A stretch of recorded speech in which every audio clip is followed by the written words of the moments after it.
I had a wonderful government teacher in high school, Mr. McMenamin.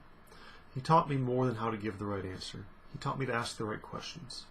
Asking the right questions of our current political system reveals implacable corruption and more hypocrisy than I can stomach. So I closed my eyes to politics.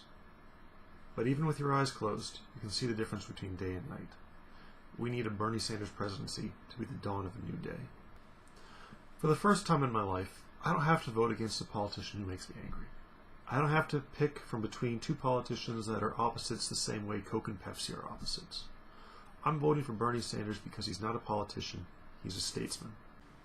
Briefly, before anyone tries to call me sexist for using the word statesman, this has nothing to do with gender.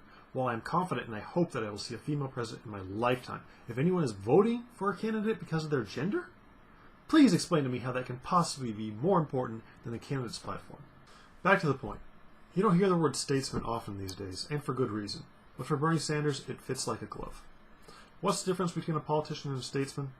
Every candidate wants to win, but a statesman won't abandon their principles because a poll says it's unpopular. He has compromised in Congress to get things done, but you always know whose side he's on. For example, a statesman voted against the Defense of Marriage Act and for gay rights when only 27% of Americans stood with him.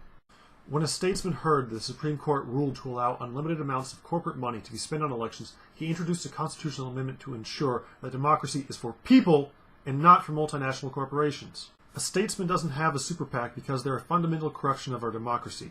A politician does because that's the easiest way to win an election. A statesman understands that in the 21st century workplace, a college degree is equivalent to a high school diploma in the 20th century, and therefore we need to make public colleges tuition-free. A statesman sees that a 40-year war on drugs hasn't stopped people from using heroin to destroy themselves.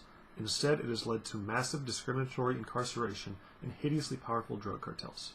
He understands that a bong hit is no more criminal than a keg stand, and that drug abuse isn't a criminal problem, it's a healthcare problem.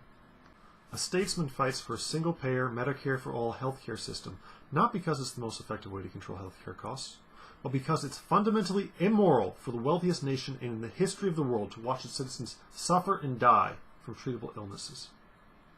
A politician says single-payer isn't politically practical, and she's right, unless we have a president who will fight for it. When George W. Bush asked Congress to authorize an invasion of Iraq, a statesman had the foresight to see that unintended consequences like ISIS were an all-too-real possibility and vote against the war. A statesman understands that when terrorists attack Paris or New York, they're fighting a war for the soul of Islam. That war cannot be won by America's Army or Air Force, but will be won by Muslims who share our fundamental respect for human life.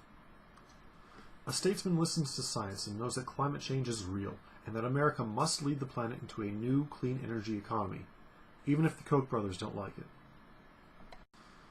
A statesman sees a dangerous concentration of economic and political power in the largest banks and says we have to break them up.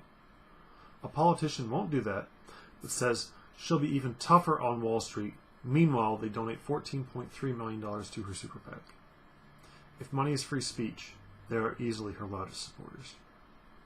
Do you think these bankers and traders are making six-figure donations just for the fun of it? I think they're making an investment. When I gave $20 to the Bernie Sanders campaign, I wasn't making an investment. I was making a stand. I'm taking a stand for public education and healthcare. I'm taking a stand to face climate change head-on. Above all, I'm taking a stand to reclaim our democracy from the wealthy elite who think they can force us to choose between Coke and Pepsi every election. But not this time.